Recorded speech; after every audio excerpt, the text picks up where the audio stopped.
नमस्कार ladies and gentleman, मैं हूं पुनीत और आप सभी लोगों का तहे दिल से स्वागत है हमारे यूट्यूब के इस महान चैनल में। मेरे दोस्त, महान अब जब होगा जब आप सब्सक्राइब कर लोगे। तो मेरे दोस्त, इस ग्रामर की प्रखर सीरीज में आपका स्वागत है। एक नई सीरीज के साथ शुरुआत करते हैं। तो मैं आज आपको बताऊंगा कि हाइपोथेटिकल कंडीशन क्या होती है। क्या उनसी होती है हाइपोथेटिकल कंडीशन।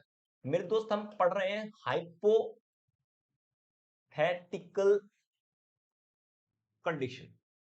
अच्छा, ये कौन सी कंडीशन होती है हाइपोथेटिकल कंडीशन? ये वो कंडीशन होती है मेरे दोस्तों, जो एक्चुअल में जो चीज होती नहीं है। एक्चुअल में मेरे दोस्त, जो चीज होती नहीं है वो आपको दिखाई देती है। जैसे जो चीज ना हो वो आपको दिखाई दे, इसको ही कहा जाता है इमेजिनरी कंडीशन। मतलब जैसे कि काश मैं राजा होता। एक्चुअल में तुम राजा तो हो नहीं ना। जैसे कि कभी कभार होता है कि अगर वो जिंदा होती ना, अम्मा कसम, तुम सबको समझ जाती। अगर वो जिंदा होती तो आज मैं कुंवारा नहीं होता। अगर मैं राजा होता तो आपसे मोहब्बत कर लेता। अगर मेरे पास पैसा होता तो मैं आपको सरप्राइज देता। तो इस तरह की कंडीशन जो हाइपोथेटिकल बनी होती है, मतलब जो एक्चुअल में नहीं होती, बस इनको काल्पनिक व्यवहार पर रखा जाता है। तो इनके साथ प्रॉब्लम क्या होती है, बड़े आराम से समझना मेरे दोस्त। एकदम डिक्टो, बड़ा सिंपल सा रूल है, कभी कभार एग्जाम्स में पूछ लिया जाता है। देखो, जब भी आपको इफ के साथ कोई हाइपोथेटिकल कंडीशन मिले, किसके साथ मिले? इफ के साथ। तो इफ के साथ जब भी कोई कंडीशन आपको हाइपोथेटिकल मिलती है तो इसका मतलब होता है कि सब्जेक्ट, इसके साथ ध्यान रखना, हमेशा आपको वर का यूज करना है। अगर तुमने सब्जेक्ट के साथ वॉच लगा दिया, क्या लगा दिया मेरे दोस्त? वॉच, तो ये एक्चुअलिटी हो जाती है। इस चक्कर में सब्जेक्ट चाहे सिंगुलर हो चाहे प्लूरल हो, तुम्हें उस बात से घंटा फर्क नहीं पड़ता। बस आपको हाइपोथेटिकल कंडीशन दिखाने के लिए वर्ब का यूज करना पड़ता है। और फिर यहां पर एक और एनदर सब्जेक्ट लगाना पड़ता है। सब्जेक्ट दूसरा, another subject, subject number one दूसरा लगाना पड़ता है, क्योंकि आप इस बात को जानते हो कि बी फॉर्म के बाद अपना ऑब्जेक्ट नहीं आ सकता, इसीलिए यहां पर सब्जेक्ट की जरूरत होती है। तो इफ के साथ सब्जेक्ट वर्ब, उसके बाद दूसरा सब्जेक्ट। उसके बाद अगर यहां से सेंटेंस अगर स्टार्ट होता है, अगर सेंटेंस स्टार्ट होता है तो यहां पर सब्जेक्ट लगाया जाता है, उसके बाद वुड लगाया जाता है, और वुड के बाद वर्ब की फर्स्ट फॉर्म लगाई जाती है। That is the hypothetical condition मेरे दोस्त। ये एक ऐसी हाइपोथेटिकल कंडीशन है, ये एक ऐसी हाइपोथेटिकल कंडीशन है जो आपको बहुत अच्छी तरीके से जाननी चाहिए। सिंपल सी अप्रोच क्या है मेरे दोस्तों? सिंपल सी अप्रोच क्या है कि सबसे पहले सब्जेक्ट होगा, किसी भी कंडीशन में आप वर लगाओगे, उसके बाद दूसरा सब्जेक्ट होगा, उसके बाद सब्जेक्ट प्लस के वुड प्लस के वर्ब की फर्स्ट फॉर्म होता है। हाइपोथेटिकल कंडीशन एक तरीके से और देखी जा सकती है।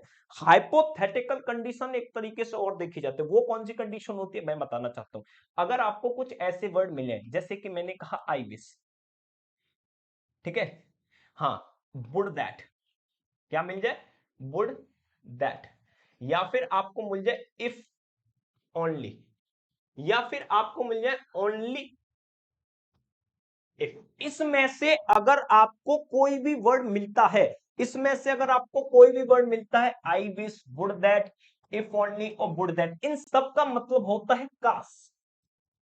क्या होता है मेरे दोस्त? काश। काश ऐसा होता, काश मैं रानी होती, काश मैं आपकी पत्नी होती, काश मैं आपकी मोहब्बत होती, काश मैं आपके घर होती।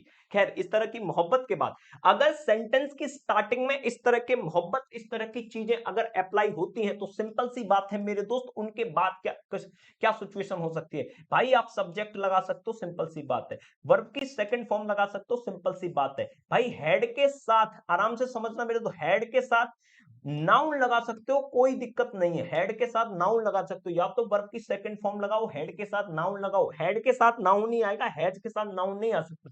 या फिर ऐसा ना कर पाओ तो वर लगाओ।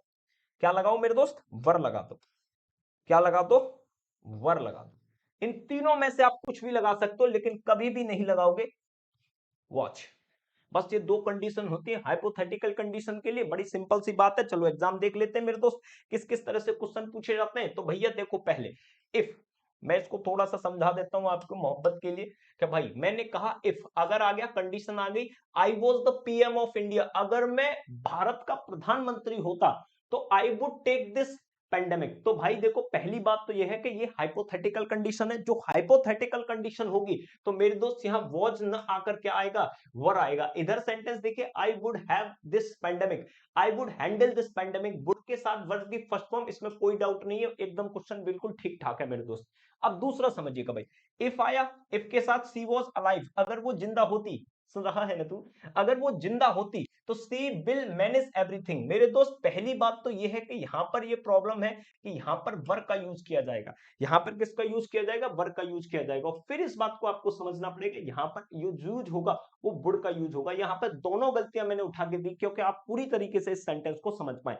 तो ये जो चक्कर होता है वो आप समझिएगा मेरे दोस्त, इसका हाइपोथेटिकल कंडीशन होता है। अब देखिए, इफ आई वर यू, अगर मैं तुम्हारी जगह होता, आई वुड नॉट प्रपोज हर। तो यहां पे तो मेरे दोस्त कहानी एकदम टिकटॉक है, इसमें तो कोई प्रॉब्लम नहीं है। प्रॉब्लम है वॉच के साथ क्या लगनी चाहिए, वर लगनी। सब्जेक्ट चाहे कैसा भी हो दोस्तों, सब्जेक्ट चाहे कैसा भी हो, आपको यूज करना पड़ेगा। बताओ क्या यूज करना पड़ेगा दोस्तों, क्या यूज करना पड़ेगा? तो आप कहोगे वर। मैंने कहा था कुछ ऐसे वर्ड मिल जाए, आई विश, तो आई विश मिलने के बाद कभी भी नहीं लग सकता वर, आपको लगा वॉज नहीं लग सकता, आपको लगाना पड़ेगा वर। वुड दैट जैसे ही मिलेगा, हैज आप यूज नहीं कर सकते, हैड यूज करना पड़ेगा क्योंकि काल्पनिक आपको दिखाना है। Would that she had a boyfriend, काश उसके पास एक, समझ जाओ।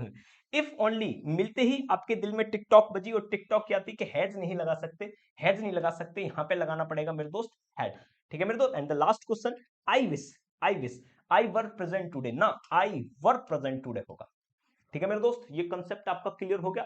तो मेरे दोस्त, अगर आपको ये कंसेप्ट समझ में आया हो तो लाइक का बटन दब जाना चाहिए और सब्सक्राइब हो जाना चाहिए। मिलते हैं नए रूल में, तब तक के लिए बाय बाय।